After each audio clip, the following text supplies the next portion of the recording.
We make him hear us too. I've been at the beginning. You hear everything we're saying. I know, that's why I moved the mic away from my mouth. I'm like, leave my mouth away from you. So I'm telling you. Yeah, I think we were talking about a specific person where I was. You throwing them names over. I gotta do better. I don't hear nothing. Check. Raise me up, please. Check. Here we go. There we go. I can hear myself Hello? now. Can I hear? Okay. You hear Hello? yourself? Yeah, I can We hear on? We myself. live. Yep. What's good with y'all? Welcome to BoomBapTricks. Hashtag We Are Denver. All Real Radio. Download the app if you haven't done that yet. Today we have a special performance and interview that we're doing today. We have a friend of 5280 Entertainment and the BoomBapTricks, Meanr Mynr, and he's going to introduce us into what he does creatively within his musicianship.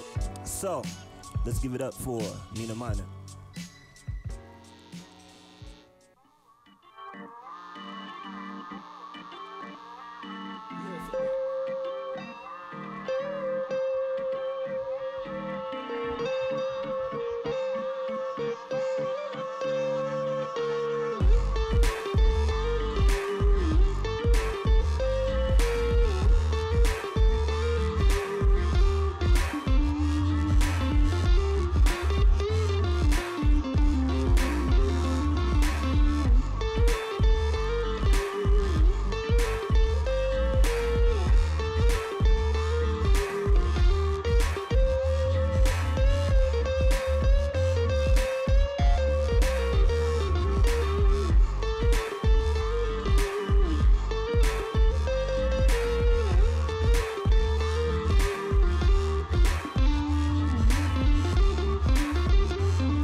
That was dope, boy. That was dope. It's a jam. I appreciate that shit. That shit sound like some Mega Man boss fight music. That's what that sound like, Joe. That's my shit. I like that. Mega Man. Love Mega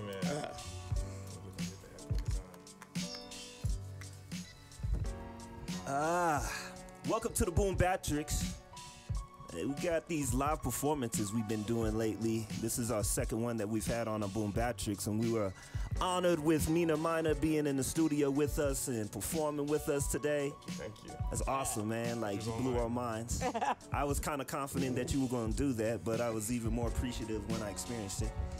Lorraine, What's happening? What you got? What you got? What do you mean? Like what I had going on? Yeah. Is that how we're starting? Yeah. It's been an exciting week. Getting ready for Taste of Africa at DU, and then also the after party. So, just been working on that a lot, and saw the cool Halloween stuff happening last night. It was cracking last night. Yeah, it was kind of cool to see Tanya representing Cathexis at Temple. Yeah, that was cool. That's about all. That too. I was thinking about it. It was sold out. It was? Yeah, that's why I didn't go. It kind of Linda hook us up, Joe. Yeah. Yeah. It's true. It was packed. There looked like there were thousands of people in there. It was thousands of people at every party last night too. I was looking at all the parties online. Everything was packed out. There was nothing that wasn't packed out. I forget his name. Damn. He was DJing over at not DP Dough. What's Denver Biscuit? It's Atomic Cowboy. Mm-hmm. Yeah, that place was even Biscuit packed. Company. Yeah, on Colfax it was packed. I couldn't believe that. They had a costume party. Yeah, there was Halloween's turned into a whole new beast. It has, hasn't it? Yeah, Like, it's a true adult holiday. It is. It is. It's like all the ass comes out during the holiday. You know, it's one of the highlights of Halloween at this point. Everybody dresses like somebody famous nowadays. I don't remember that always being like a part of the Halloween spirit. Like now it's like very specific. Like you have to like make sure that you dress like somebody famous. I actually went to, I did some people of color caucusing this week as well. And they talked about like people starting to move away from traditional costumes of being like an Indian or a cowboy, something like that, because they talked a lot about how it was a slap in the face of the people from that culture. Like they didn't think about it. And so it seemed like a lot of people were dressed like real people, like their whole persona of a less person. cultural appropriation. There you go. I knew you had the words. Less cultural appropriation and more kind of going for historical or famous and things like that. Yeah. So that's good. Yeah. Or just get rid of the whole holiday. Nah, I can't get rid of the holiday. You know, like when I was in Europe, they don't even celebrate Halloween. That's the thing. I mean, they were just starting to celebrate Halloween, which was weird to me because like it was only like this little English pub where they actually had costumes on. The rest of the French people, they didn't give a fuck about. Well, what is Halloween? I mean, where did it come from? I think it came from Dia de los Muertos. Oh, okay. Day of the Dead. Yeah, It's kind of like so where America, bastardized that holiday as well. Kind of pimped it.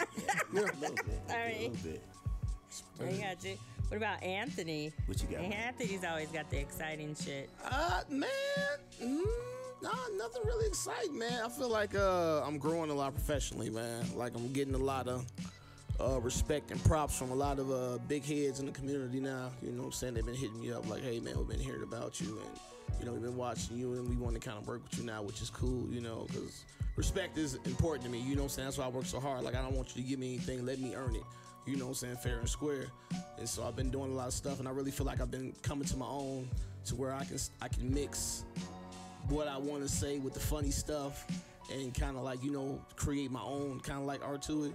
So yeah, so as far as all that, everything been going well, you know what I'm saying? But you know, these regular ass women out here, you know what I'm saying? Yeah, just man, you know how that go, you know, these motherfuckers out here. What about you, Mr. Seven? Yeah, what's going on, yo? Like this weekend was low key for me. It was family weekend for me. I stayed with I had my girls this week and my daughters, and then other than that, just getting ready for everything that we got coming up, you know, within tribal ciphers and within music that's getting ready to come out. It's just constant. I was feeling like we didn't have a lot going on, and then got a lot of shit going on. A lot, A lot of shit's too coming much. up. Yeah, a lot of shit is like everybody's finna start dropping hard. Yeah, because winters typically starts to slow down, so hibernation. Yeah, for sure. But like we've been staying busy for sure. On. And then I'm excited to have Meanr Mynr here today. I actually met him a little over a year ago from Jonathan McMillan, and he performed for me at Jake's Sports and Spirits. That was my first, and I was blown away there. So thanks for coming and still continuing to do stuff with 5280 Entertainment. My pleasure. Kind of tell maybe some background about you, like outside of the music. Who is Meanr Mynr? That is a very loaded question. A homebody, first and foremost. Nah, just kidding.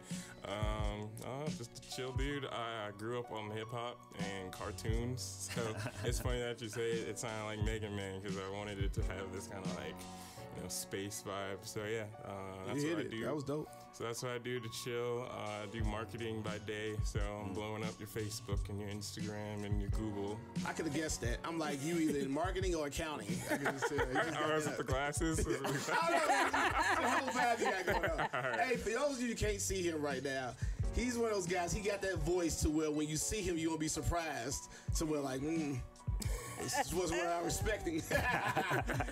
He's the SEO genius. Oh, I don't like toot my own horn, but I know a couple things. Yeah. Know a couple things. Make it get to the top of Google if you want to know. Yeah. Yeah, and other than that. Are you a Denver native? Yeah, born and bred. It's crazy watching this place just blow up. Like, I remember there's a time there's like nothing to do, and like all the songs, like there's an atmosphere songs like Say Shush or something like that. Yeah. It's like there's nothing going on in my city. I don't like it like that. And now to go from like being that kind of city to being like the spot is kind of weird. I know. I went from 2 years ago watching you say like there were no shows for you to perform on, to every time I hit you up, you were busy. Yeah, that was crazy. The best Facebook thing. post I ever made. It kept me busy. Yeah. I'm like, you're never available for me anymore. You seem pretty young. How old are you? 28. Just turned 28. Yeah. So you're fairly young, man. Yeah, it's good. Anthony and his age. I mean, yeah, age is a reality. I like when I see people in their 20s doing shit like that. You know, I was fucking off in my 20s, goddamn it. I was out there bad. So I see motherfuckers doing that. I'm like, hey, shit, you got to jump on the game, goddamn it. So you're from Montbello or? Park Hill, and Park then Hill. we moved out to Aurora. Like, Okay. I was 10, 11. Yep, Okay. Yep. And you said you went to college at CU? Yeah, Or- CU Denver, right Okay. downtown. It's a crazy campus.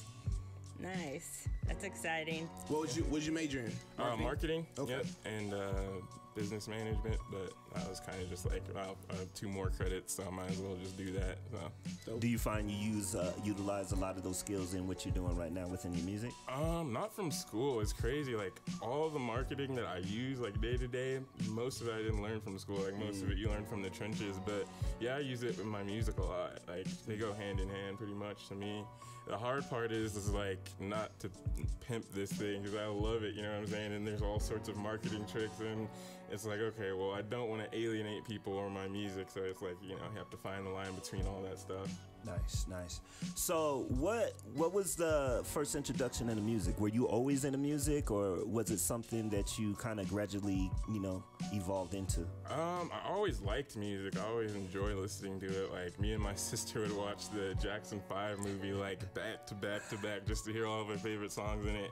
But I didn't play music till I was like 18. It's funny, it was like the last day of school, I went to my homeboy's house just to kick it, and they were jamming. It was like dude playing the drums, dude playing guitar, and my other homie's like picking up the guitar, loops it, so the guitar's going, and then he picks up the bass, loops it, so the guitar and the bass is going, he goes to the keyboard, loops it. I'm like, oh, whatever that is, like I have to figure that out. That was the coolest thing I've ever seen in my life, and it was just guitar from there for me.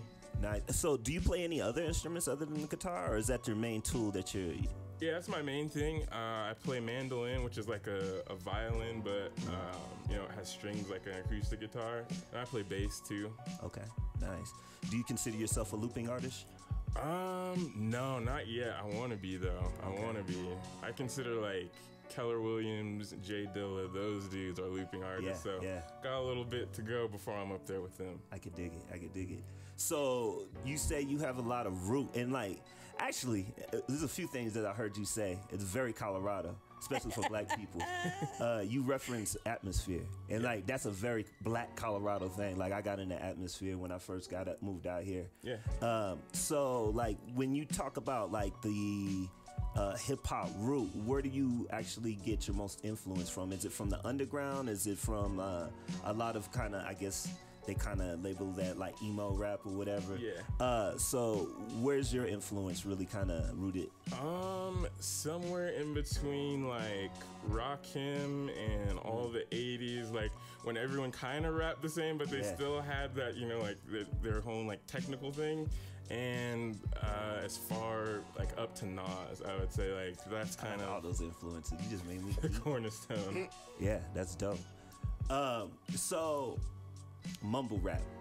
So like now that we're on lyricists, you know, we just talked about like atmosphere.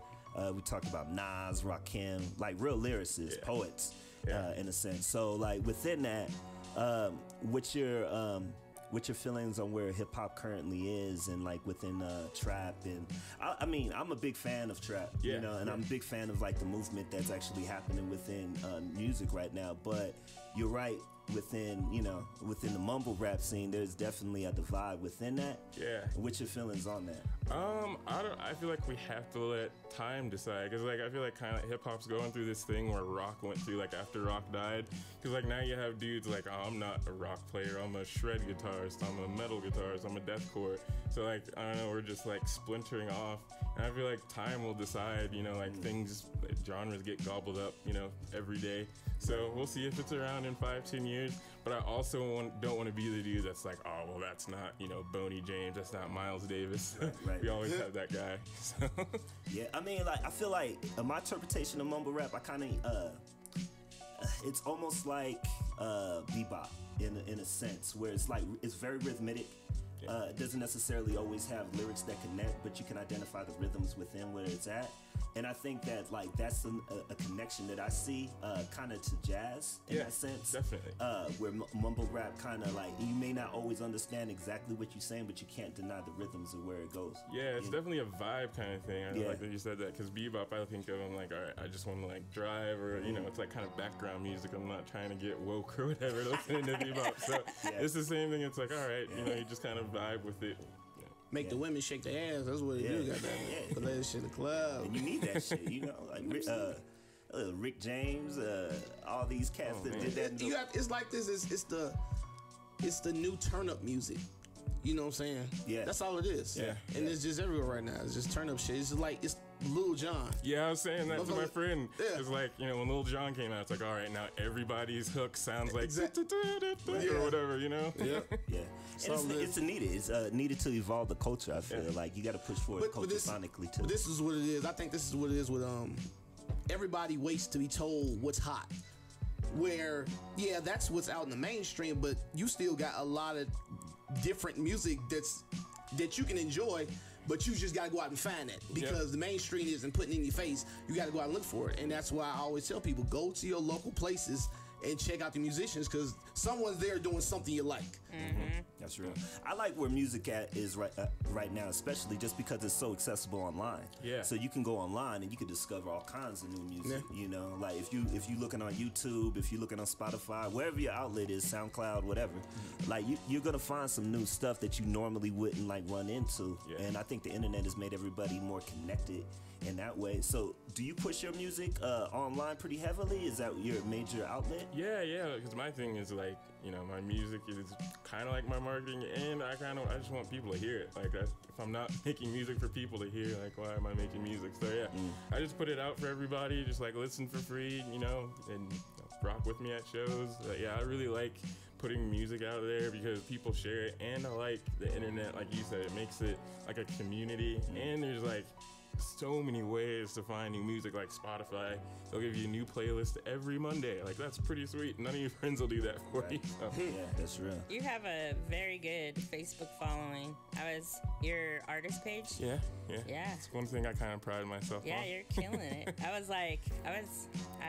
surprised. I was surprised too. I was like, wow. God damn. Was working his internet right there. Yeah. That's what happens when you give people music for free and they like it. That's my whole thing. It's like, all right, I'll give you, like, here's the music. Like, you decide what you want to do with it. And people click like if they want to. I don't really care about that. Like, it's cool to me to be like, okay, actually this thing is working. I'm not just spinning my wheels. But yeah, that's how all that works. Mm-hmm.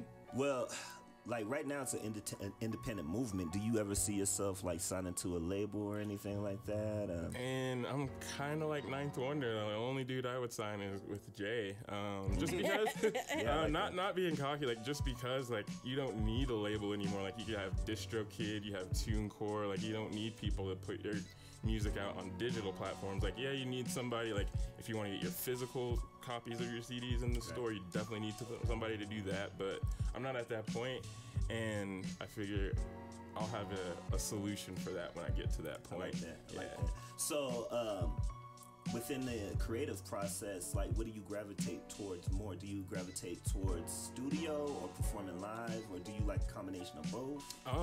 I play in the studio like I would perform live. So when I write a song, it's like me at my guitar and my push. It's like a little MIDI controller, like a keyboard basically.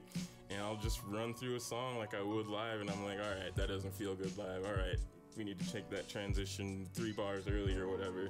So I try to like bring as much liveness to the studio to make it sound really good, and then I make it sound really good in the studio, and I bring that live thing, and just hopefully it pumps the speakers and gets people going. Do you consider yourself a lab rat? Yeah, definitely a lab rat. You're lucky to see me outside of my house. You're lucky to see me outside the crib. You're a mad scientist in the lab creating new things? Yeah. It's not always creating new things. It's like create, delete, create, delete. But yeah. I totally relate to that. What about collaborations? Do you collaborate with a lot of musicians, or are you doing a lot of solo? I try to collaborate with anyone I meet up with. Right now, my old roommate is this dude T Kettle. He does like bass music and he plays banjo over it too, so that's pretty crazy.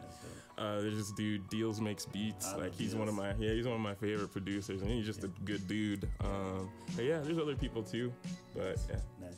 Do you find yourself like enjoying collaborations or working by yourself more?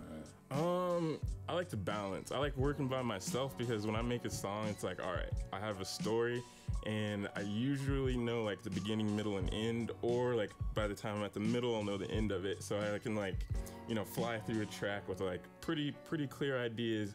But I like working with other people because I have tunnel vision, and like my music will start sounding the same. Like, all right, gotta hit up Deals, gotta hit up somebody to get my music sounding different. And it's fun to just make music with people. I feel like that's something we're losing. I'm the guiltiest of that because I'm like hovering over my MacBook or whatever. But it's easy. Like, if you get lost in Ableton, you have all your tools right there. You can make your own drum beat. You can play over that. You can do everything yourself. So like, it's almost like you don't need to collaborate if you don't want to. Yeah. But artistically, you're right. It like evolves you, pushes you forward. And I like that you said that too, because just as a non-music person, seeing someone who produces their beats, writes their music, and then performs it, it does get to, for the listener, monotonous too. We've had that conversation about a few So you're the first person that's actually admitted that, and I like that. I don't like sounding like me too much. Like, me and my dad have this, like, he's like my A&R. We have this thing. It's like, all right, well, you have to give people what they want, and then you can kind of ease yourself in, like you were talking about earlier. So that's kind of why I don't like to, just sound like me all the time and get collaborations going. And your family is super supportive. Yeah. I know when you performed at Jake's, your mom, your dad, your sister, everybody came out. That was an interesting night, too. Yeah. I know. We did, so I used to be able to do music before all of the comedy shows. And this particular show that Meanr Mynr was at, the comedians performed first, and then it was like everybody was talking, and then the comedians were like hurt because everybody was talking, and then as soon as they were done, all the comics left, so they didn't even stay, you know, it was like this transition. There was like no support within the two different arts, which is an interesting dynamic. I see it a lot. Yeah. So when you do some kind of variety show, usually people will come listen to the comedians if that's what they're there for, and they leave. And then you'll have the second wave of people come in for the music, and then they didn't come for the comedy show. Yeah. So that was kind of interesting in marketing that and trying to get people there. Yeah, definitely. I feel like that happens a lot too. You know, just at other shows, I'll be like, you know, I'm guilty of it too. Like, I'll go see Tea Kettle play, and I'm like, all right, you're done, I'm out. So I got to get better at that too. But. Yeah. I think like within the music scene, it says a lot about like our industry out here too, because like we'll stick around for a headliner out here. Like if somebody comes from out of town, we'll definitely stay for Hieroglyphics, or we'll definitely stay for Joey Badass, or whoever's the headliner of the show. We'll sit there through 30 bad openers just to see the headliner sometimes. So like it says a lot about like how Denver kind of sees its locals, comic-wise and musically, because, you know, if you're willing to go ahead and stay there for like all these mediocre openers, a lot of the time, I'm not talking about, you know, anyone specific, but sometimes it's not that great depending on the show and the layout. So if you're willing to go ahead and struggle through all that in order to see a headliner that, you know, you paid $25 for, $30 for, but you went there to support your local, you know, artists, and you paid maybe $5 or $6 to get in that show. As soon as they off, you don't even want to see who's on there. It says a lot about where our industry is at, because I feel in other cities like Houston, LA, is without a question a better support system for local artists. Denver doesn't necessarily, it supports, but it doesn't in a very like specific way when it supports their artists. It's like, I support my homie and I'm done. I don't think that's like a Denver specific thing. I think that's everywhere, and I think what it is that it's just the sign of the times. You know, it's like there's too much going on. There's way too much. You remember back in the day, you know, you think of things like Eddie Murphy, Raw, and Delirious. The reason why those were like those was because when stuff like that happened, that was an event. Everybody was getting dressed up to go see. It was an event because you didn't have that type of stuff that came around that much. But now you got your choice of 30 shows any given night. So it's like, you know what I'm saying? So I feel like you just have to create. And I think this is just the artist thing. You have to create, you have to make yourself an event. Something that people are going to come and stay to see. And you can't get assimilated by the culture that's going on, because I can go see anybody if you're gonna be like that. Make yourself unique, stand out. I agree with that. And the other thing too is being respectful of the other artists, because I noticed a lot, you know, when because comedy, you know, really does need to be put, I feel like, before the music, because I feel like sometimes when you intermingle, that energy change, it's harder for the comic to regain the audience. But then within that, you know, you have the musicians coming in and they're just talking the whole time, you know, when these comedians are up there. I had several shows, you know, at Jake's where it was like that, and then the comics then they're pissed, so then they just leave, and they don't want to support this musician because they're like, him and all his homies, or her, it's always usually a her and all her friends were talking the whole time through our sets. It was rude, people couldn't hear, and it's just like, you know, that ego too of like, oh, I'm not performing yet, let me just do this thing and network with my people while people are performing. I'll give this advice to any artist that's doing anything. Watch everybody and watch every genre of art you can. You learn so much. I go out and I watch everything. Whenever I go to shows, even if I'm not on the show, and I just go to watch, because I love to see people develop, and I love to see your technique and all that stuff, and it helps me out, because now I can figure things out. I can not stumble over some stones they may have. You know what I'm saying? It really helps me develop as a person, just watching like dancers and musicians and just all these genre people and how they create their act behind the scenes, and then how you see it, you know what I'm saying, front. It's actually pretty amazing, you know. I agree. I think Denver's definitely growing in that too. Like the bigger the city gets, the more different styles of art that we get, because I know, you know, I tell Lorraine this all the time, like, I didn't really know about a comedy scene in Denver until like 3 or 4 years ago. So like in the first exposure that I had to it, you know, it was just like all rape jokes and freaking, you know, it was just real, like, it was cool, but it was like, wow, okay. That was my first introduction to it, so I didn't really know how to take it. But I think that as the city grows, we're getting more diversity in talent, and that diversity is actually kind of opening doors for, like, you know, for us to cross and mingle more artistically in a better way. I think in a lot of formats. So I believe in about, I'm gonna say about 7 to 10 years, Denver will be a hub for talent. Yeah, because I think everyone's starting to look at it. Because I mean, even like as far as comedy wise, every comedian, every big name comedian you know that has performed at Comedy Works will say that's the best comedy club in the country. Yeah. So you got these big heads that are just putting it out there. Even in the music scene, I hear people talk about how they love coming to performing in Denver. Yeah. So it's going to start drawing bigger names, and bigger people start coming here, and it'll explode eventually. Yeah, no, I definitely see. I mean, the local support has always been, like, independent artist wise. Denver's been a strong hub to support independent artists on a national and global scale.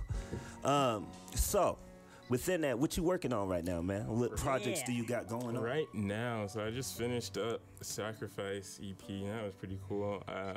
Like, to me, that was the first time, like, I put more than one record together that was, like, you know, a cohesive story, beginning to end. So, yeah, just playing that around town. Got a couple shows lined up, and then, you know, working on my next thing.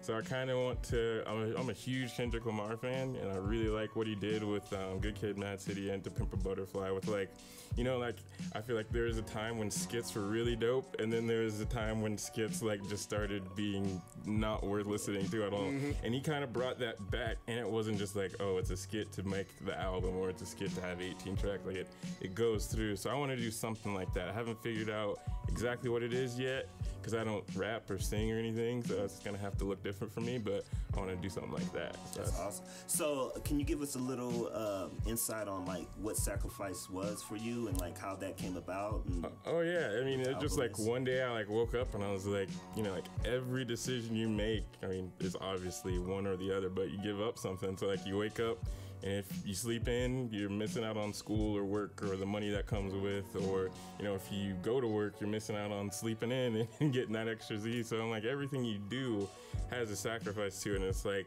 kind of an introspective album or an EP. It's like, you know, is it worth it? I don't know, because I'm not trying to be like the police, like, you should do this, but, like, it's like, oh, are the moves I'm making, you know, for a good purpose, or are they making me, you know, go toward the way I want to go? So that's kind of where it all came from for me. I like that. That's dope. That's a dope concept. Do you feel that, like, within that is, like, the truest version of who you are? Is it, like, really telling kind of? Yeah, absolutely. Because, like, you know, anything, like, you put your heart into, music, comedy, business, whatever you want to do, it's like you kind of give stuff up along the way, like, be it weekends with friends, birthday parties, things like that. And yeah, that's kind of like the impetus for this album. It's like, oh man, and making all these sacrifices, like not hanging out with the boys, is it all worth it? Like, you know, so good self-question in there too. Where do you see your evolution as a musician in 10 years? Like, do you see yourself still doing music in 10 years? And if so, where do you see yourself? Yeah, as long as I'm still breathing, Lord willing, I'll be making music. But in 10 years, gosh, I hope I'm making music with people who I really look up to, and I hope I'm developing artists and showing people not the way, because there's no one way to make it in anything, like, but a way, like, not to, you know, get enslaved to a bad contract, not to spin your wheels on social media, not to get upset when only 5 people show up at your show, like, so that's kind of my end game. So with that being your end game, like, creatively, do you see yourself expanding out, playing with bands, like developing out a band, or do you see yourself, like, continually doing solo styles of projects? Yeah, I mean, to me, it's like, you know, does the decision fit the project? This dude, Young Guru, who engineers Jay-Z, says vibe over money, and I kind of take that in consideration. So, you know, I'm just gonna try to give people the best music possible, and whatever that looks like, if it, hopefully it means bringing other people in, especially for this next project, I think I'm gonna bring other people in, because, you know, that whole story deal that I want, but I don't know, it depends on what the music is. I, like, sit down and be like, all right, I hear a song in my head and be like, all right, well, it needs this, this, and that. That's kind of how I approach my whole music career. Awesome. I'm blown away. I know. We've Yeah, I'm like talked a looking lot, over but and your eyes are like all big. I'm like, oh my God, I said something wrong. no, like 28 to think like that. Those complex thoughts you having up there, yeah. bro. It's good. I'm never lost for words. I kind of am right now. I like everything that you're talking about and that you're about, and that's a rarity for someone so young too. Yeah, I was that kid that was always around older people. Like, all my cousins are pretty much older than me, and spent a lot of time with my grandmother when I was a kid. She was basically my daycare. So I just, like wise people and like listening to wise people and just echo what they do pretty much, and you'll be all right. I like this kid. See a lot of myself in this kid about 15 years ago. I had hope. That's hope right there. That's all hope. right, how's the rest of the story go? Optimistic way of looking at things. You know what I'm saying? Then you find out the truth, you be like, man, fuck this shit. You see that? So, like, within that, like, what's your views on where we're at worldwide? You know what I'm saying? Like, politically, Trump or not, whatever. But what's your views on, like, the climate of the world right now? My thing is like, we're seeing that it's really about taking care of you. You know what I'm saying? Like, because no matter what the problem is, like, it all comes down to like what you want to do about it. Because you could feel some type of way about the president, you could feel some type of way about the housing situation in Denver, but if you're not putting pen to paper on it, I don't know. So I feel like I feel like this time is like a mirror time. Just like, do you like what you're seeing right now? And if not, it's on you. So I feel like that's where we're at. I watched this show yesterday, and it was a woman who moved here. She's like a high-end real estate agent, and she came to Colorado because of the new apartments. Yeah, I saw that. Did you? And she was showing this apartment, and she said it was like $6,000 a month. Yeah. And it kind of pissed me off because she was like, Denver has become a place for like dreams, and anything can happen in Denver. If you can't make what you want to do in Denver happen, you're never going to make it. Yeah, and I was that like, rubbed me this the wrong bitch way. right here. I was like, you too? I made the Archer fist. Archer fist. Yeah. I was I not was happy. Not happy about that. And then they showed like these high-end things with these the locals, and they had us like in these poverty-stricken little houses, right? And they were like, they left him like with nothing to. I don't remember how it went, but it basically was like, all these people are coming in and they're going to be able to make their dreams come true, but the locals, they're struggling and we don't know what they're going to do. So it's basically how it went down. They said that in that? Yeah.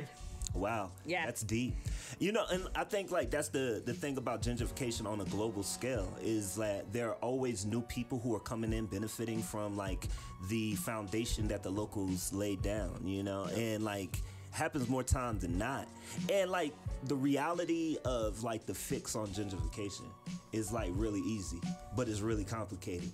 Meaning that like it's as simple as being financial literate and buying real estate, right? And owning land. It's that simple, right? But it's that complicated because if you're not prepared for like that style of inflation to happen and that style of buyout to happen in your communities, then it's like they were talking about the builders too, who normally build lower end housing and housing for people with income restriction, but there's no benefit for them right now. The city and county of Denver is giving them more leeway and more to make their money go further if they build these like $6,000 a month places. That's happening in Sun Valley. Like that's exactly what's happening in the Sun Valley community. What's happening in the Sun Valley is the same thing that's happening in the West Side, but it's almost more ruthless in the sense that like what's happening in Sun Valley is they are opening the doors for developers to come in, selling this dream as it's gonna be like a mixed income community.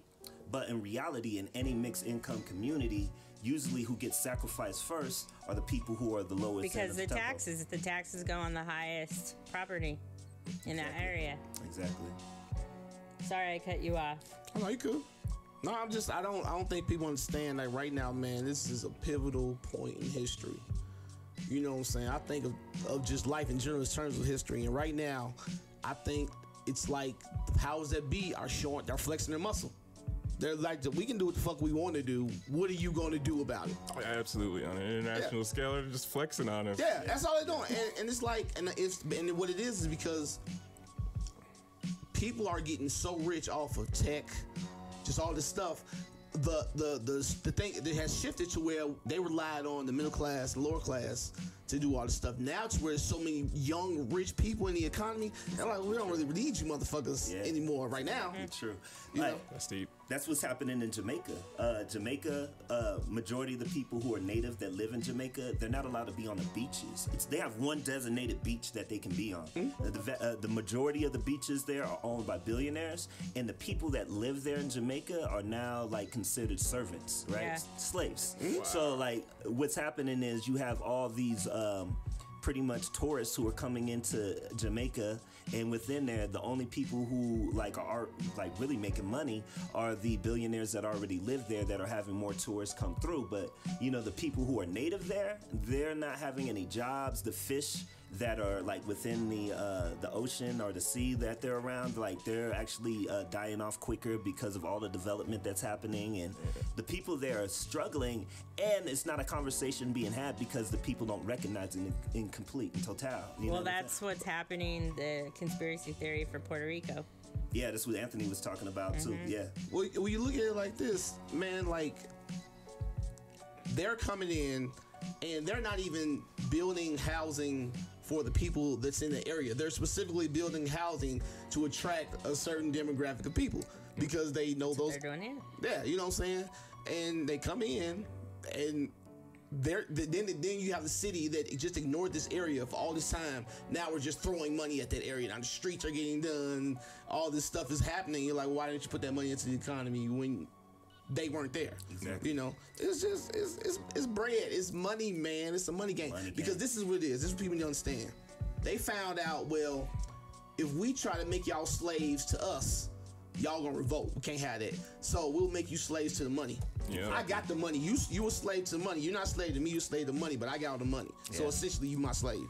I think Denise from All Real Radio, she had posted about Houston had posted an article saying the Fifth Ward was going to be taken out by gentrification, like and completely gone. They were going to take over the whole Fifth Ward. Oh, they're gonna rename it, Yeah, they're right? gonna Like what they're rename doing it. in 5 Points right now, Yeah. Rhino District. Yeah, that was cute. I'm Yeah. loving all these names. I'm like, y'all are real good. And Y'all you're are real native, good. so like you take it even more. Like I moved out here when I was 16, 17. I Okay. went to Montbello, and you know I've been out here for a long time now. But you know and I'm from Las Vegas, so like being from Las Vegas is like everything changes at any time. So like you just are used to change. That's just a part of the culture of Las Vegas. I was talking to my brother about that, and he was like, we were in DC. And this dude tells me he doesn't like old buildings. And he's a grown ass man. He's like, I don't like old buildings, man. I like the modern stuff. I was like, that's some Las Vegas shit to say. But like, you know, like within that, like where we're here in Denver, we're literally seeing like these neighborhoods who are historically Hispanic, Black, change drastically, and the names are changing. The history, the root of what it was founded on is changing. What do you feel on that? Like being a native and being from here and being Black. I try not to be too salty because no one wants to come to a city and just have some sour-faced people greeting them. So I try to be welcoming, but there's a line, like you said, like you can't take things that have decades and almost 100 years of history and just rename it or do what you will with it. So I feel like there's a sense of respect that needs to come back with this whole thing. But for the most part, you look at when cities really get big, like places like Chicago and New York, like things got terrible for people of color. So for us to be right where we are in Colorado right now is not the best, but it's better historically miles than the other big cities, blowing up. So I'm like, that's a super on the fence answer. Like, I'm kind of pissed off about it, but, it is what it is. But I mean, that's what gentrification is, colonization. They come in, they destroy the history, they put theirs in there. Wow, I never thought about that. It's just a different name. It's Preaching that the on same here. shit. Yeah, it's real It's a tough. different name. It's modernized. There's a tea place in Park Hill that I've gone to for high tea, and the woman who owns it, she's Black, and she's owned that tea place for like, I don't know, 20 years. And she also does lunches for local schools too. But she just got interviewed by the Westward recently because a white woman went in there and she was like, you know, came out, and the woman served her. She makes the tea, makes the sandwiches, whatever, and she was like, "You're black," and she was like, "What does that have to do with anything?" She goes, "Well, high tea is British." Like, you can't be black and do high tea. There's a black British dude. I just hope you never seen him. People are so hyper aware of they bullshit ass culture. That shit pisses me off when you see a motherfucker do it. Cause I've done it, and you're conditioned to be that way. Right. You know what I'm saying? You feel like, oh, that's mine. You can't be doing that. That's, you know what I'm saying? Yeah. And I don't feel that way, because now that I've actually got out and I've met different types of people, I understand that we all have information that we can use. You know what I'm saying? You have information that I don't have. I have information you don't have. Let's put this shit together and figure something out together. But everyone's like, no, this is mine. You can't have this. And I'm like, what does it, in everything together, what does it really matter in the end? Yeah, it's true. What the fuck? That confuses me about this time. Like, you look at geniuses in the past, like we had Newton, Plato. They had people following them around, just like learning from them. Right now, we have like online courses, and no one wants to give information for free. I'm like, yo, you think you're better than Plato? Like, come on, man. And like, when you bottle stuff up, that make none of us grow when you bottle things up like that. It just confuses me why we do this. Well, and I think every group of people have always had storytellers, and those were like prolific members of the community, because they were educated and they had the ability to entertain large groups of people. You know what I'm saying? And that's where a lot of the constructs for modern religion comes from. You know what I'm saying? Or, you know, that religion for commercial uses. Yeah, that goes back into the Medici family, right? Like, when you think about like the Medicis in Italy, like they bought artists. They bought who they buy? Leonardo da Vinci. They bought like all the great artists of that time who did like the murals of Jesus and all of that. But like, I feel like that's where we're at. You know what I'm saying? Like, we're in a time right now where like we have like big money coming in, and like as an artist, you make a choice if you're gonna sell your art for the benefit of your pockets a lot of the time. Well, I mean, people understand this. Art, drawings, music, comedy, it's melodic. You can change you can really make a person think about shit through that. And music is so influential. We don't really give it the credit it deserves. The shit you hear affects you. Absolutely. Whether you want to believe it or not. So I talked to Ill about this. So when I went to this People of Color caucus and the Joint Caucus, there were also members, activists in the community, asking for help on specific things. But one of the speakers said that historically, when things have gotten to the worst level, and that's where we're at right now with this current cabinet, the only way out to get to the people to organize is through the arts. But they're trying to control that on a mainstream level. And that's why. Well, that's one of the things that people have been actually going after Chance the Rapper about, right? One of the things with Chance is that he's been like really like, you know, put on this pedestal as being an independent artist, and like within being an independent artist, not having any like commercial backing, right? But the more that you go into his portfolio and you go through his financial background and see like the actuality of what it is, and it's just the truth, it's what it is. Like, if you're gonna get at that level where he is, you're gonna have corporate dollars in your pocket. But for an artist, I think it becomes a trickier game, especially if your whole goal was to be successful at what you're doing, you know? That success sometimes comes at the sacrifice of your art.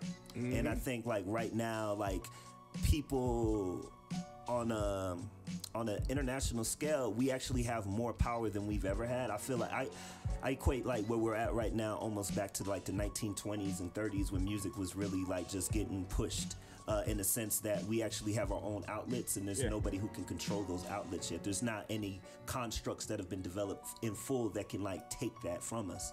But that money is still like, do you wait later? You know, because that's what it is to be independent. You have to wait later to get the money versus getting the money right now, you know? So I think that's always going to be like, you know, the cats who have the money, they know how to influence it for the benefits of their businesses, for sure.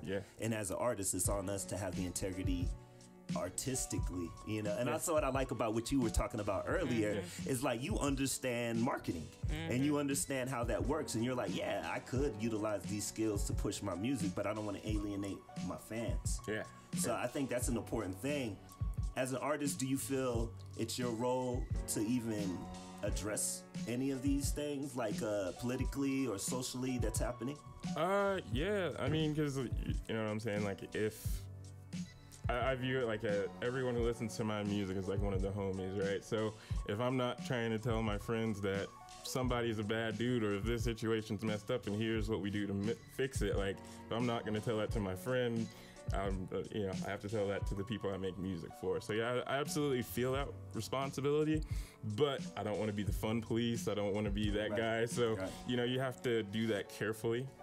To me, I guess I don't know. I don't want to be like the yes guy or the guy that everybody likes, but I don't want to be Kanye West when he was on that interview with Mike Myers, like just blowing everybody away. So yeah.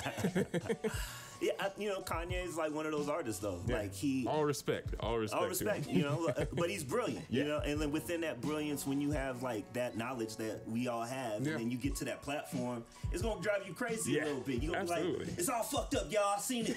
I'm behind the stage, you know, been behind the curtain. I seen all the crazy shit, y'all. But you have to, and that's the thing. I think artists, we think on a different level than most people. We want to know the origin of things. We want to know the truth behind stuff. You know, and I think that influences us and develops us as, you know, and you feel things more. You're more sensitive. Yeah, you know what I'm saying. You see the bullshit going on. You see people living this lie, and you want to help, but you try to say shit to motherfuckers, and it's just they've bought so much into the fairy tale that, and it drives you crazy. So you have to learn how to put a little bits out in your arts to keep you sane from not going crazy, from knowing all this shit and not giving it out. So you put it in your art, and you just hope people that understand it gravitate towards it, and they figure it out. Yeah, no, that's real. Like Jay-Z's one of those artists. Jay-Z been knowing. Like Jay-Z's been knowing since been knowing. Yeah. He's like, how am I gonna tell these cats? And like right now, I feel like he's old enough and he's retiring. Like he doesn't need like corporations. He is a corporation. Yeah. So like at this point, he's like, all right, I'm gonna do this album. I'm gonna tell everybody what it is, exactly what it is. You know what I'm saying? But like you have to elevate to a level where you're bigger than the problem. You know what I'm saying? And like most artists don't get that privilege to get that huge. I don't know. Like I feel right now, you're right, man. Like as an artist, it's a tricky game because you feel everything emotionally, and you want to tell everything. Tell everybody everything, but this is also, and this is always what I talk about. You got to know the game, and you got to play the game, because it's just like you said. If I'm down here and I know the truth and I'm yelling up, nobody's gonna hear me. If I get up here and I yell down, everybody hears me. So you have to play the game without losing yourself. And then when you get to a level of certain respect and financial, you know what I'm saying, ability, then you can say like, okay, well, this is what it is. And then you got to go against the whole thing. Well, oh, you used to be this dude. Well, I had to be that dude to surpass that level to get up here and tell you motherfuckers what I really want to tell you. I feel like Jay is like the quintessential example of that, because I didn't like Jay for that reason. When I was a little kid, I'm like, oh, Blueprint's good, but he's just, you know, he's just out here hustling us for music. Because a lot of it is like his, you know, the way he raps and his tone. He's like, you know, obviously a proud dude, but to me, he's like, no, I'm gonna make music, and once the music is done, once it's mastered, and once I leave the studio, I'm gonna find the best way to give people this music, and of course I'm gonna take care of my own end. And you can't knock him for that, because like, you know, he's feeding people for music, which not a lot of people are doing these days. And he's, you know, the vanguard for hip hop. If you look at it a certain way, he's like one of the best examples of what you can do as an artist in hip hop. So it's cool that you brought him up in that aspect, because a lot of people hate on him for being like the commercial dude. And I'm like, he told you he wasn't common. So. I think like the way I see Jay-Z is the way I see Ray Charles. Like I see Jay-Z and Ray Charles on the same platform in the sense that they both had ownership of their own rights for the music. You know, like they still, Ray Charles' estate still gets money, and Jay-Z's estate will continually get money. You know, his kids will eat off of what he's created. So like, you know, and then as a black business owner and a black man who's established himself, that's a whole nother thing, because there's not enough of us who are taking that initiative. We're always the slave for somebody else. We're never the owner. You know, and like you can get mad at Jay-Z for being an owner, but like you should strive to be an owner yourself, you know, rather than slaving for somebody else. So I got nothing but respect for Jay-Z on that end. And like even his music, I got nothing but respect for his music too. I don't think, because people are fucked up. The way people think about shit is fucked up. And just the fact that Jay-Z can do what he does and maneuver in entertainment as long as he has, that deserves an amount of respect no normal person really understand because they don't know the game. Right. They don't know the business, you know what I'm saying? So for him to do that and now he's big enough to do what the fuck he want to do and ain't nobody really come for him, that's on a whole nother level that people won't understand. Yeah. You know what I'm saying? Yeah. Him and Beyonce. Yep. You piss white people off at the Super Bowl? Come on now, Bay, goddammit. Yeah. Bay was like, I got these bitches. She got them too. Yep. And they tried to, the police was like, fuck this. Tried to not protect her and shit. I'm like, how you just gonna not do your job? Right. Because she got y'all.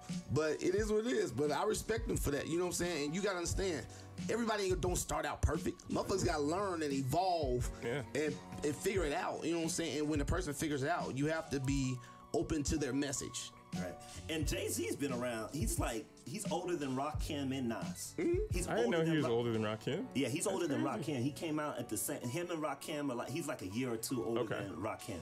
So the fact that, you know, Rakim is like considered a great, you know what I'm saying? A great, yeah. A great. And then Jay-Z's still considered great. Yeah. You know, like this, that says a lot, man, in his longevity in his career. It's like Michael Jordan's still hooping and like still doing it and like still winning. So it's amazing to watch him. And I think it's a symbol to us as a culture, as a hip hop culture. It's like, it's crazy because this is the first time that I've been like super pumped on like almost all the albums that came out this year, and no one's dying over rap beef. So I feel like this is the time where like, okay, well, you can make good music without all the stupid stuff. I feel like that's what kind of 444 was. Yeah, no, definitely. It was some great music that came out this year. It was an evolution. I like to see it, but everybody was trying to shit on them. I'm like, y'all just, what the fuck y'all niggas want? Damn. Right. Yeah, I mean, and like, you know, him being his age, like, how can you not talk about reality? You know what I'm saying? Your reality at that. I mean, at 42, like, if you still talking about like freaking shit Lil Yachty's talking about. Yeah, I don't want to hear any 40-year-old rapper talking about the club. Like, what are you doing in the club? Yeah, Master P. Master P about 73 years old talking about selling drugs. That's gonna be a grandfather to somebody's child. That might still be pushing weight though. Master P seemed like he but you ain't talking about that shit, man. So old ass down. New subject matter. You've been around long enough. Right, man. We get it, motherfucker. We get it. Look, how old is Gucci? Gucci ain't that old. Gucci only like, I don't even think Gucci 30, is he? I don't know how. He's in his 30s. I don't. He's like, because I just looked it up and I'm like, damn, he that young? Yeah. If he's in his 30s, he's like 31, 32. Okay. He's Gucci younger than you would expect. Yeah. Gucci, and the reason why I even bring up Gucci is just because like I respect urban hustle. You know what I'm saying? I think urban hustle gets knocked too much by like commercial in the masses. You know what I'm saying? Like I feel like the fact if you can come from nothing, like literally from the hood, and like from that like be able to like buy a house, take care of your family, and within that, like, be able to pass that money down or, like, at least have some financial literacy where you can understand how to expand it out even more and pass your music, like, that's gangster. But I think, like, as black artists, we have, that's why, like, when we talk about mumble rap, it's real easy to go critical on it, you know what I'm saying? Especially for black folks, like, here they go, mumble rap. You know, generationally, in that generational gap. But you know what pisses me off about that?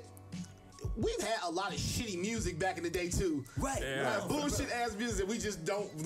We act like all the music was great. Now some bullshit out there. Yeah. Like don't act like when Dr. Dre came out in the '90s, everything didn't sound like that for like the next 3 years. It's like okay, well, everyone's down their Dr. Dre tip. Like Bone Thugs, even they're all on the complete other side of the country, sound like Dr. Dre. Nas dropped some garbage in the '90s too. People don't want to acknowledge that. Bullshit but music out there. Nas had some garbage. Nas, you had some garbage, and you know it. We all know it. It's like I say, we just didn't have that much access to it. Right. You know what I'm saying? Now we got access to everything. And we can talk about it real quick. Exactly. Like my thing is, when Kendrick's album came out, I was mad because everyone had a Twitter tweet about it. Everyone's on Facebook. I'm like, man, I haven't even got a good run through. Like, it's kind of my fault. I should listen to it and then like just put my phone down. But it kind of blew me up. Like you don't appreciate anything anymore because there's like a rush to just be the first to say something about it. Yeah. And I play video games. This is the same thing with video games. You can't sit and enjoy a video game because when you look up, motherfuckers did a world record run through that motherfucker and then it's like now the game is just dust. Now everybody's moved on to the next thing. Yep. And then you get these huge things back to back to back to back. You can't really appreciate anything. Yeah, it's crazy. It's ridiculous. I was listening to Ninth Wonder's interview, and he's like, yeah, we worked on this, his new artist, Rhapsody. He's worked on that project for like 2 years. He's like, yeah, people probably rock with it for 2 or 3 weeks, and then we have to make something new. I'm like, wow, she went hard on that. And it was a great album. Amazing. Immaculate, yeah. That's how it is. We're like, oh, on to the next thing. Yep. Do you think, that's a question for you. Do you think the relevancy of albums, do you think albums are still relevant?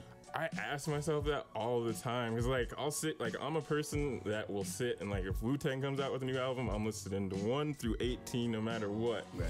But I'm also a busy person, so I'm like, I don't have time for this right now. I got to get to it later. Right. So I think you have to. I will do everything, right? So I'll be a single artist for people who like singles. I'll be an EP artist for people who like short things, and then long for. I think you have to. Well, you know, if you want to do it as well as you can, I think it behooves you to do everything. But if you had to do one thing, I don't think, like, if I came out as an artist yesterday and I'm putting stuff out, I wouldn't do, and I didn't do an album at first just because people digest it, and you're a new artist, so people don't know you from a can of paint, so you already are that much more disposable. So just like put it in their face, be like, here's who I am, you know, and then bounce, and then like, here's who I am again, and then bounce. So that's my approach with all this. I think that's good too, because I think when artists, like for me, will release something with like 12 or more songs, I'll listen to it, and then because there's so much, you're not gonna listen to it all the time. So you pick like your favorites out of that, and that's what you rock all the time. And you may be sleeping on something that could, like, you know, there's songs that like grow on you later, but when you're releasing stuff in a smaller, you know, or one at a time, it gives them that time to like replay over and over and love it and hear different things, especially like with you guys and DJs and producers. You guys hear the layers and the samples, and like your normal just listening customer doesn't. They just hear the whole package in its entirety, but when you listen to it over and over later, then you're like, oh, that kind of sounds familiar. Yeah, and you're able to like digest it, like you said. So it's good that you recognize that too. And I also think, you know, at this day and age, to go back to just creating the best show you can. You, in this day and age of everything so quick, fast, you have to make yours intimate. You know, exactly. You have to make the person feel like, oh, this is gonna be an event. It's gonna be special. I need to take time set aside to really process what's going on. You know, you look at what Dave Chappelle just did when he came back. Yeah. You know what I'm saying? He made it to where like, oh shit, Dave Chappelle, everybody wait for that. Chris Rock doing the same thing. Everybody's waiting for Chris Rock to drop his, you know? Yeah. And it's a real personal thing too, and I feel like that makes it, not to cut you off, I think that makes it more genuine. Like I feel like the more you like hone in on your story and who you are, like, because you're the only you, and like as long as you're trying to be the dopest you, like everything else will come with that. Like whether you're telling your story through comedy, music, art, whatever, like I feel very strongly about that. That's how I end up liking rappers too, because usually I'll hear their music and I'm like, it's okay. But then once you hear the story of them, then I'm like, I'm invested, and I'm like, holy shit. Yeah, because you get that unique perspective to where a lot of these people are just doing what's popular, and they're just like, okay, yeah, I like that guy, that's cool. But when you this other person like, oh, let me hear what he's talking about, because I've never heard this before. You know? It's funny, man, because I feel like a lot of new artists, they haven't. It's that simple, but they haven't got it yet. Meaning that like the reason why like a J. Cole or Kendrick Lamar is gonna be like classic and great is because they're personal. You know, that they like Tupac. Like the reason why people love Tupac, it was because he was personal. Yeah, you feel like you knew him. Yeah, like you really felt like you had that genuine connection. Even Jay-Z's like that. Like he has a conversation with you within his raps. You know, and like I think a lot of artists like they go so much for the like the pop hit that they lose that piece. They lose that important piece. Like the reason Marvin Gaye was so great because he was personal. Stevie Wonder was so great because he was personal. All the greats, that's what it took, is that like that personal engagement within their art. And like I feel like a lot of these young artists that are coming up, they're going so much for like the pop hit, which is relevant, is super relevant. But if nobody's connected to you and nobody like identifies you for who you are, it's like, well, I think they're making it too quick. They don't have that time to develop as an artist behind the scenes before they're just thirst out thrown out there, and they're like, okay, well, I must have figured it out. I don't need to develop anymore because now I'm out here. Whereas you see a lot of these guys that you don't know who they were, but you hear like they've been behind the scene for 20 years, and then they just come out and they're great. You're like, oh, well, okay. So I think a lot of these artists, they just aren't getting the time to develop because you have to figure out who you are as a person. You have to self-reflect to find out who you are before you can put it into your music or your art. And that takes time. That could take longer than it takes to make the whole record. Exactly. Yeah, real talk. With comedy too, one of the comedians that I really like is Mike Winfield. His comedy is all about his life, and he married an older woman, and she already had a child. And this child is close to his age, like they're only like 10 years apart. But in the beginning, like his comedy always changes based on the age of what's going on and in his relationship. So the first time I saw him, like he was like called this kid little man, like friend man or something like that. And then now this kid's like in his 20s, and he kind of talks about like they have a lot of common ground as far as women and whatever. So his comedy's always like that. So you know when you're gonna see him, you're gonna find out about real life and it's relatable. Other than, you know, comedians just throwing shit out there, like when they put stuff that's relatable to everybody and it's real, and they twist that uncomfortable truth within it. I like that the best too. Me too. Yeah, me too. That's what I like about like Louis Armstrong, you know, artists like that. So what do you got coming up show wise, like that we can engage in and like go and see who you are? Can I talk about that? Yeah, doing some stuff at DU November 4th, so that'll be cool. My homeboy and manager Willie or Ryan hooked me up with a gig out in Colorado Springs. I forget the name of the place, but if you follow me on Instagram or any of those places, I'll put it up there. And then I'm gonna try to play. I really like this spot. It's on South Broadway. It's good people run it too. It's called the Spectra Art Space. They do art, glass, and all that stuff. But it's also like a DIY place too. So I'm trying to play there December. Yep. Very cool, very cool. And then where can people like keep up with you? Like, MeanRMynr.com and Facebook.com/MeanRMynr, MeanRMynr. And you were playing at that pizza place a lot on 17th. How was that? I liked it a lot there. Yeah. They're actually not doing music there anymore. They don't want to do it. That's what's happening to a lot of the venues now. It's made it difficult. Yeah, I thought they were getting like my boss went to this like Denver business owner thing, and I thought bars like got some sort of credit for having live entertainment there. I guess that's not a thing anymore. No, They've changed the game on how stuff works, and a lot of them don't even want to give guarantees anymore. It's just interesting how everything's changed, and you wonder how true it is too. Yeah. Yep, the stories behind it all, like why everything happened. The last time you were there, I'd wanted to go because I love the pizza there and the desserts.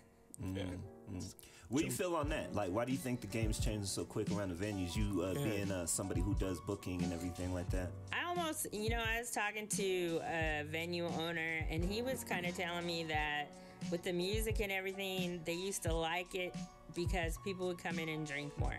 Like, it brought more people to drink. But now with the marijuana being that you can't smoke in the venue and they can't like sell it, they can't control it, people really aren't drinking as much anymore. So they'll go outside, get high, or they come high and they'll have maybe one drink, so they're not getting as much money off of the alcohol as they used to. So they're focusing on food, and from what I've noticed, they don't like to, give away any of their equity of the food. So it's disappointing, They're actually trying to pass it to where you can have weed and alcohol in the same place. Makes sense. I mean, we smoking it everywhere anyways. It's legal. You might as well be able to smoke. So this is what I didn't know. So apparently the people that like oversees alcohol consumption, they're the ones that like wrote the rules for the weed industry. Yeah, makes sense. I didn't know that. I was talking to one of the weed dudes. He's like, yeah, it's a lot of politics within it, and it's, hurting the local venues who allowed local underground artists to come through, showcase. It allowed people to become aware of local talent, like you're a hidden gem, I feel like. Not that you're really hidden, but, He's got 27,000. I know he's got more followers than all of us combined in here. That's a nation. Yeah, that's a small nation, you know what I'm sir. saying? So, yeah, I had showed. We'll talk about that later, anyway. But it's just crazy. So it's not there. So it used to incentivize these people because people would drink more, you know, and they'd be fine with giving you a guarantee, giving you a portion of the bar, but now they don't have that to, you know, play with. And I don't know if it's because they have cooks, waitresses, and whatever involved in the food that they don't like to give that up, but it's really made a huge difference in how we're getting paid. I also think it's kind of like a sign of the times as well, is that people are so hypersensitive about everything. So, and you have stuff like Yelp and stuff to where people are writing reviews, other people are saying, so people would rather just not have anything than potentially piss off some people, because you see what's going on in the comedy community right now. So a lot of business people, I go to a lot of entrepreneurship meetings, and a lot of businesses won't engage with Yelp because you can't, once someone puts a negative review, you can't remove it. You can address it so that the public sees you addressed it, and now people know that. So the general public knows that. So even artists, friends of artists are going in and like reporting places for personal things that, you know, really weren't a thing that these people were guilty of too. And so that's caused, you know, some conflict too, where Yelp was a tool that if people checked in, you can give them like half price to get in, or you could give them a free entree, you know, as incentive. And now people are utilizing it to just, I saw someone wrote a Yelp review about a comedian who performed at Comedy Works. Now, this comedian didn't have a Yelp page, but Comedy Works did. This person wrote that they were hated this comic, that all they talked about was their sexual experiences. They were racist against white people, just all this stuff on Yelp. So now, even though this comedian doesn't have a Yelp page, that stigma is out there. And then who knows what Comedy Works did? You know, probably nothing, because it's just one person. But that one person got control, whereas before you'd have a room full of people. Not everyone's gonna like your comedy. Someone's gonna be offended. It is what it is. That's what it's there for, you know. That's why I think taking your date the first time to a comedy show is the best to see what they're really about. Really? Yeah, because they're exposed to some shit, and you get to see how they talk about it, how they bring you up know, controversy. Like a lot of my stuff on Facebook has brought a lot of interesting conversations between people I know. Yeah. They're like, what? I'm like, hey, let's talk about it. So before, this person could just go to the manager at Comedy Works and say, hey, I didn't appreciate him talking about his sex life the whole night. Okay, we'll give you free tickets to somewhere. It's squash. Now these people are going to Yelp, where it's permanently on there, can never be removed. It goes, links to search engines, and anytime they pull up Comedy Works, you know, they have to put the bad and the good in there, and you can't delete it. All that shit is there, and then it has this comedian's name. So then that follows this person through. Yeah, man. See, that wasn't me, was it? No, it was I actually. like some shit. I was getting some head from this crippled midget, right? No, we've given people a lot of power, you know, which isn't a bad thing. No, that is a bad thing. But it is. You think so? Yeah, because there's so many fucked up people in this We're world. egotistical. You cannot give people that type of power to do that type of shit, to control somebody's destiny, because they gon' it's man. Especially like with the whole white racist thing, okay? So if you are white and you think you can report someone for being racist that's black, like, you got an issue. That's not even a thing that can even happen. You know, and because you're not aware. I don't feel like, but nobody wants to get Prejudice, shit yes. You could be prejudiced. Okay, we'll say prejudice then. Okay, say prejudice. but that's not even like a thing. And then her saying that is like, what? Okay, you don't want the truth. And the thing that's going on now. So like with the football, with the Texans, which just happened this week. Okay, so this is kind of like heated up gradually. So what it's done is it's brought in light, and it's brought in people who've been hidden, who have been closing doors to say racist things. They're saying them out in public now. So it's become more aware, and because they're out there more, other people are out there more. So now we still have, I'm still not watching football. And I'm getting more and more angry at people who are, which I shouldn't be.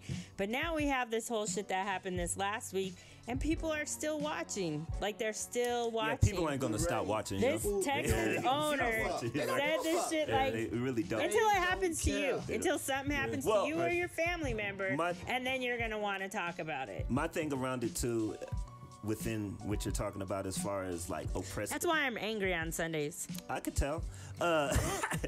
But like, I feel like as soon as we start like giving people boundaries on what they can and can't say, that's another form of oppression, regardless, right? Some Like- of these motherfuckers need to be oppressed, goddammit. Yeah. I said, goddammit. But like within that, like if you go on YouTube, right, you leave yourself or anything on social media, you leave yourself open to be criticized. Yeah. Ooh, YouTube got the best racism in the world. It really oh my does. God. It really Just does. go in the comment section. It could Seriously. be a video of anything. It YouTube could be is a wild. video of a baby blowing a dandelion, and somebody will get on there like, look at that nigga baby.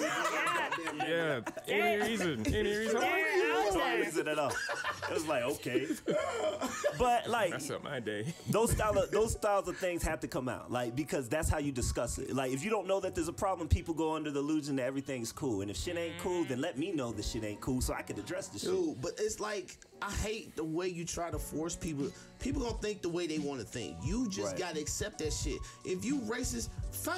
I know I can't change your mind. I'm just know to stay the fuck away from you. So let people say what the fuck they gonna say. Let people be who they gonna be, so we know who we can fuck with, who we can't fuck with. Cause they gonna be who they want to be regardless. Yeah, If but you try to oppress their voice or not. That's what I'm feel- saying. If the little white people want to march, let them motherfuckers march. I'd rather have them out in the open marching than feel like, well, we can't do it out open. We'd rather fester behind these closed doors and then do some really crazy shit. You know what I'm saying? But I agree with you on that. But that's what I'm saying though. Like, I'd rather my racist people be open within their racism. Yeah. Let me know that you hate me as a nigga, Yeah. and then I know what not to do or to do. You know what I'm saying? And if I choose to, I used to have a homeboy who was a black, and he was like very extremist in his blackness, who used to have conversations with skinheads, and they would have great conversations.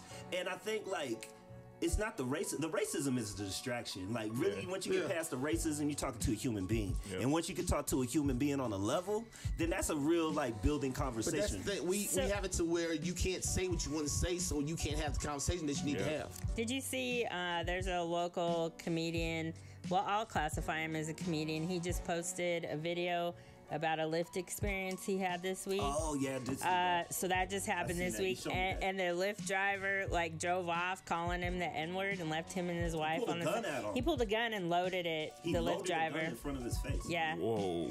Yeah. So that That's just here in Denver. yeah. Man. This week. Yeah, this week. It happened to a local comic. I'd shared it on my page, but so they are coming out now. I mean, you know, they're more open, which yes It's is true. a good thing, but then we also need to, I don't know, we need to like stand up.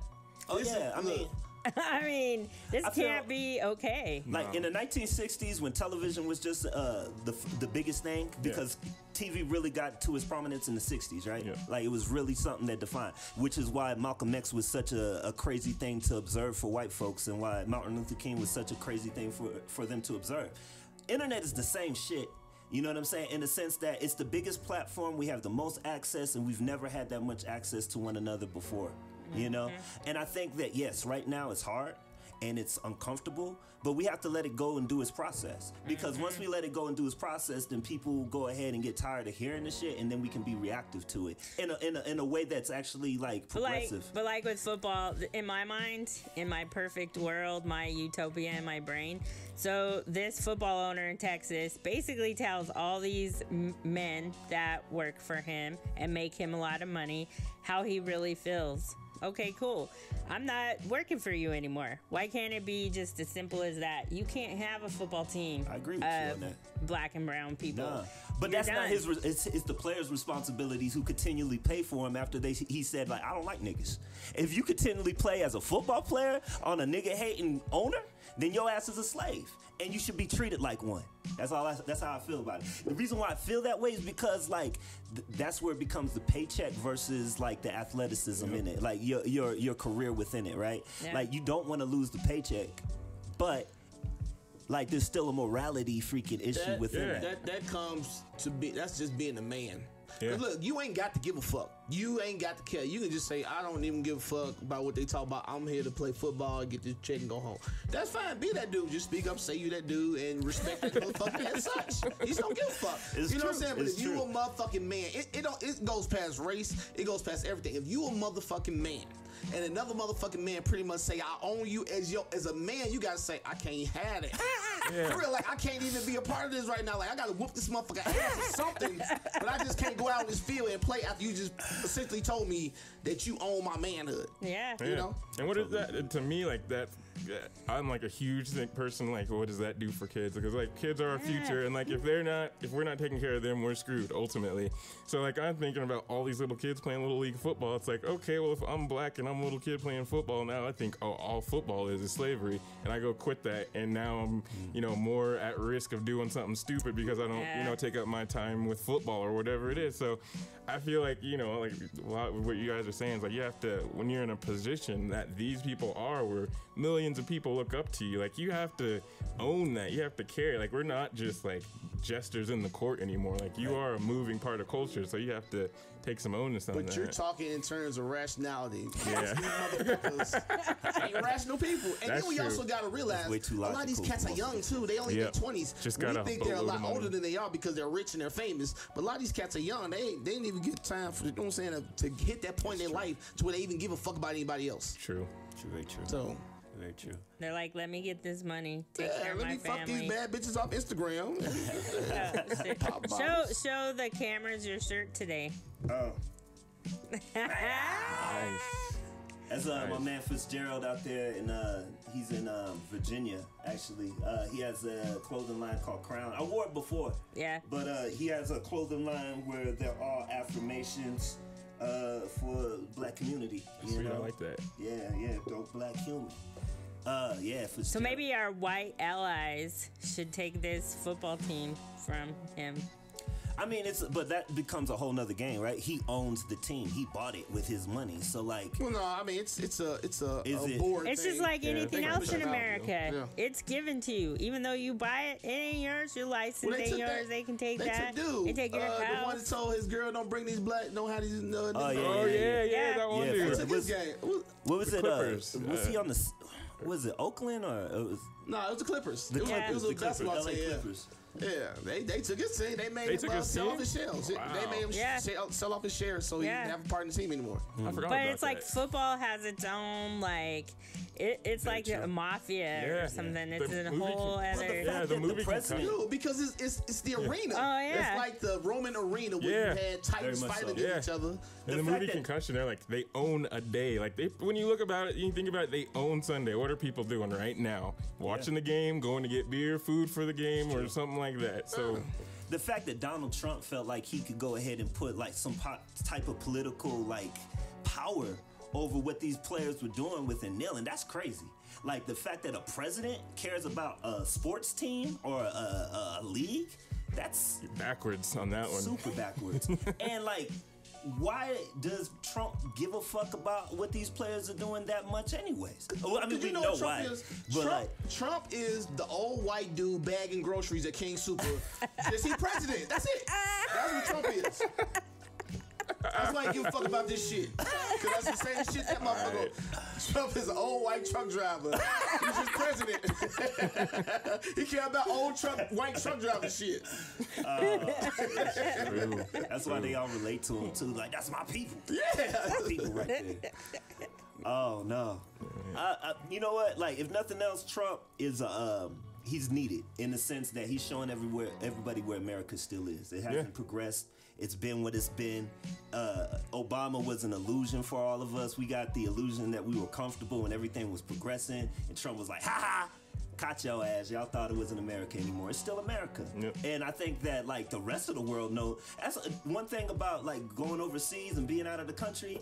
Like the rest of the world knows exactly what America is and what it stands for. They're like, no. That's why they hate us. Yeah, exactly. I didn't It's realize Americans this under the either, illusion. but right now here in Colorado, there's people being deported, like Dreamers, and the whole DACA thing is going down here, and it's not really publicized.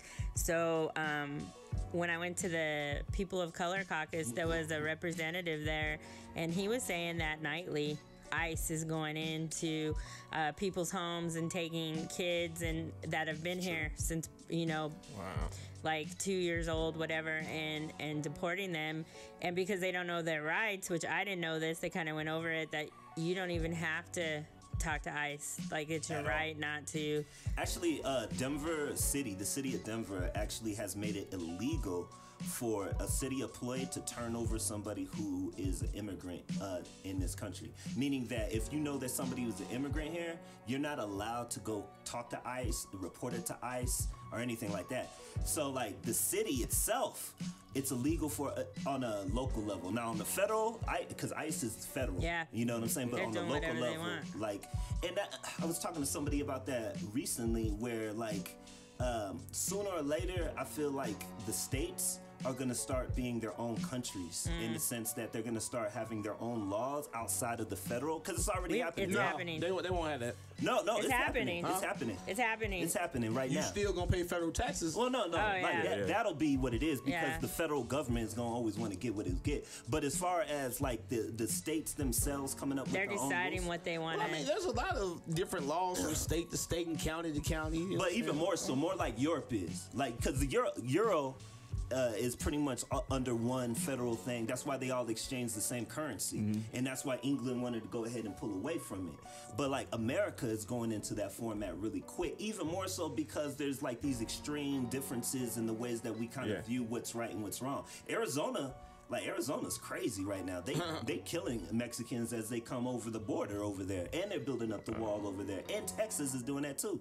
But Colorado doesn't fall into those same, those same laws in the ways that we're really progressive, way more progressive than most states when it comes to those laws and things. Yeah. Well, they were talking too, like even with Colorado ADAPT, that being Colorado being so progressive that they're actually taking people who are handicapped from different states to Colorado to help them to become free, meaning just to live a everyday life normally, because other states aren't following suit with giving them Medicaid as well.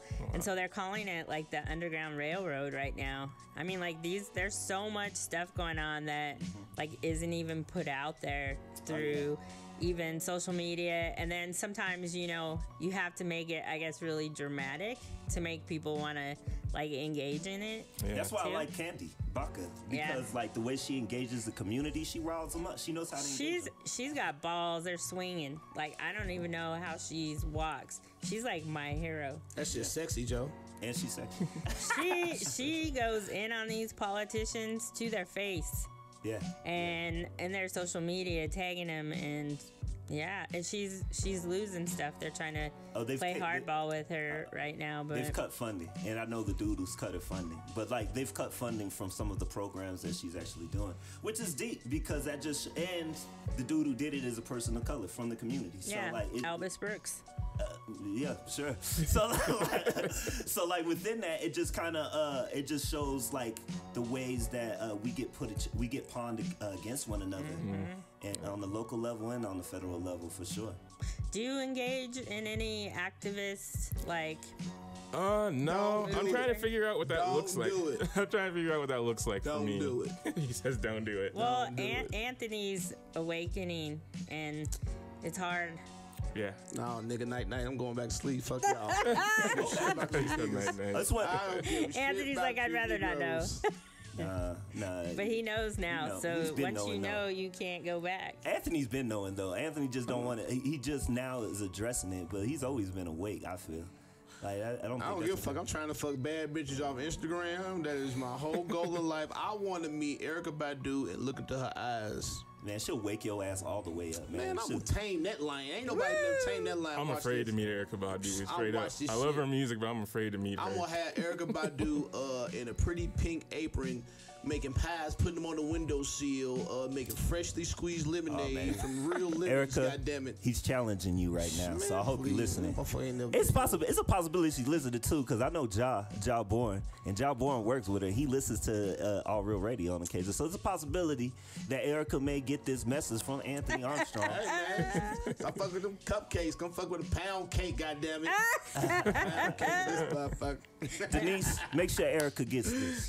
Speaking of All Real radio, they just added a bunch of new shows as well. So make sure you're listening at all the times. I know last night they had a late night turn up till 2 a.m. Yeah, in the studio. In the studio. Yeah, it was They had a bunch of very people lit. there. Yeah. Yeah. I Can't thought wait that to was get back cool. out there. Like up in We're Houston. going out there in March. Hopefully, March? yeah, that's the plan. We'll see what happens. You want to come? Yeah, You should come. I'll be there. That'd I be think dope. it'll be, Yeah. I think that'll be a good set. Yeah. I don't get out. We Told you, I'm a carpool mad down there. scientist. I gotta get out the Yeah, lab. we gotta get you out the lab so Fun, they can Joe. experience you. Do you wear a lab coat?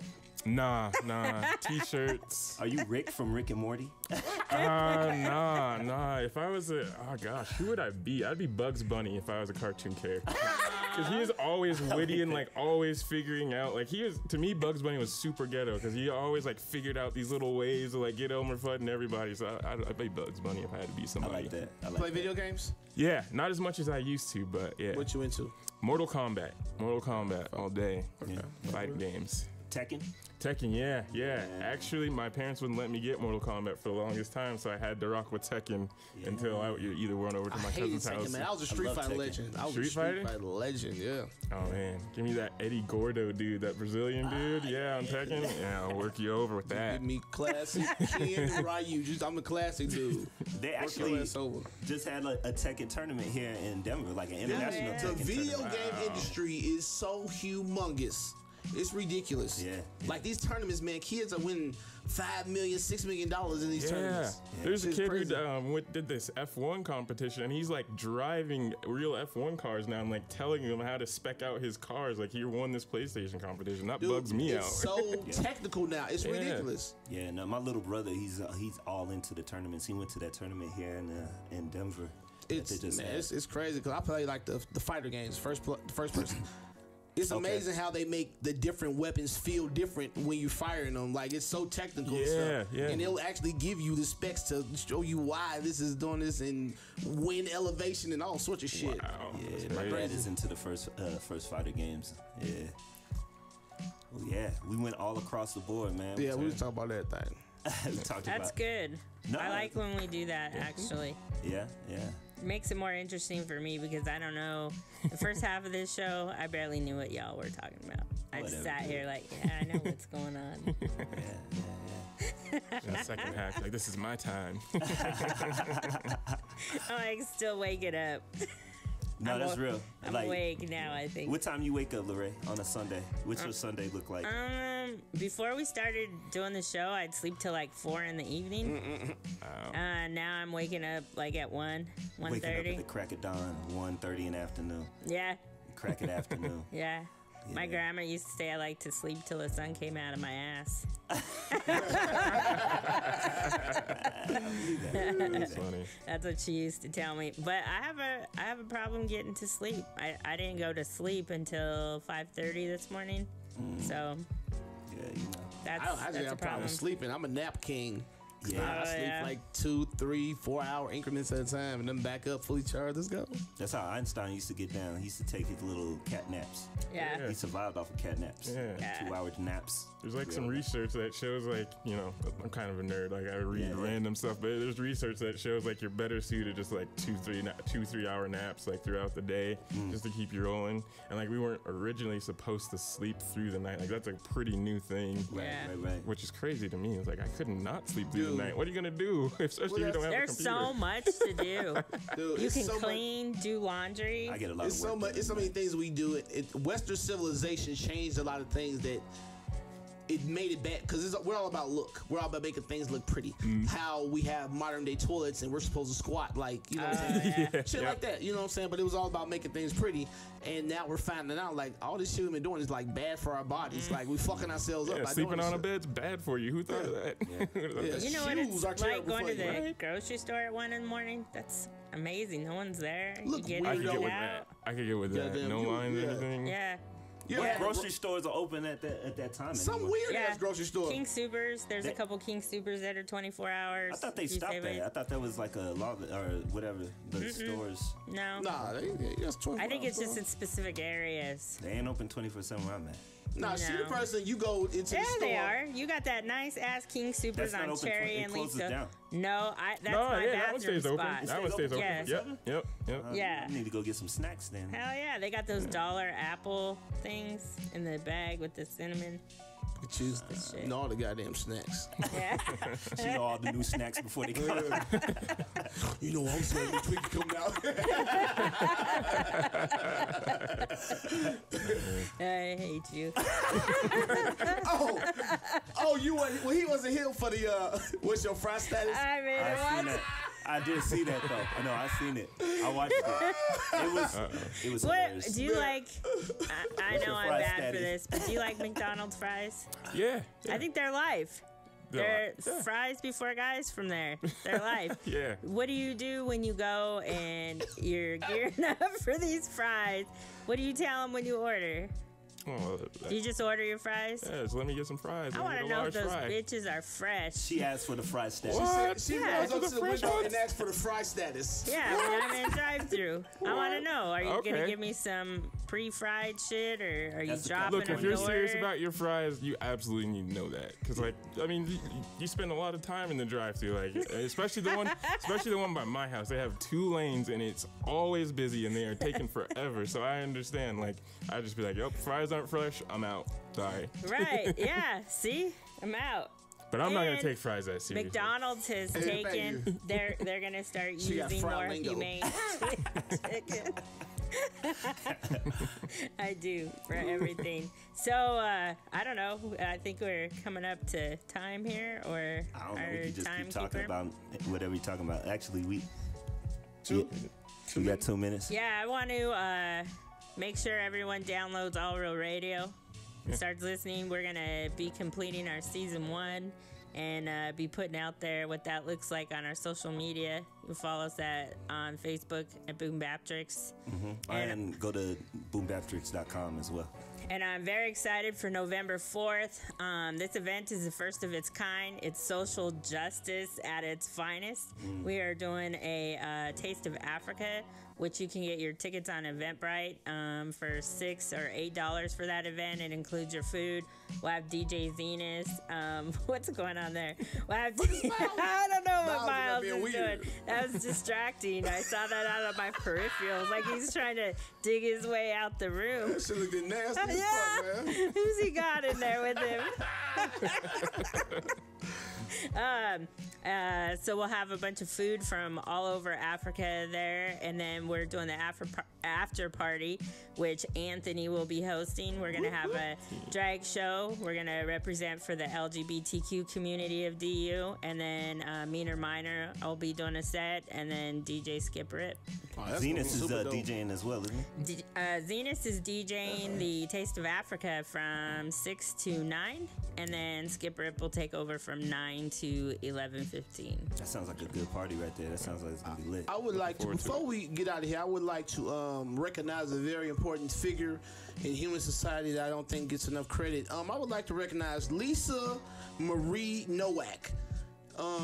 You might not know that name. She was the astronaut that put the Nice. diaper on and drove cross country to catch the dude cheating on her. I really feel like that lady needs to be recognized. The level of That's commitment right since there. that is she put a diaper on so she wouldn't have to stop and pick Wow. to make dedication. perfect timing. That is today we recognize Lisa Marie Nowak for being the thoughtiest thought that has ever thought it in. That's a part of history right And you there. can follow him at Armstrong Comedy. Yeah, y'all follow me on Instagram. Goddammit, it's Armstrong Comedy everywhere: Twitter, Instagram, Facebook, whatever. Just follow me. 5280 Ant. Mine isn't as exciting. We don't talk about people in diapers. Yeah, follow me at ill7 ILLSE7EN. I'm out there. All right. Follow me at Meanr Mynr everything. MEANRMYNR. Yeah. Peace, y'all. It's been good hanging with y'all. Check us out tonight on All Real Radio. Hashtag We Are Denver. Stay in contact with the We Are Denver movement. Ghost House Studios. Peace. Is you looking?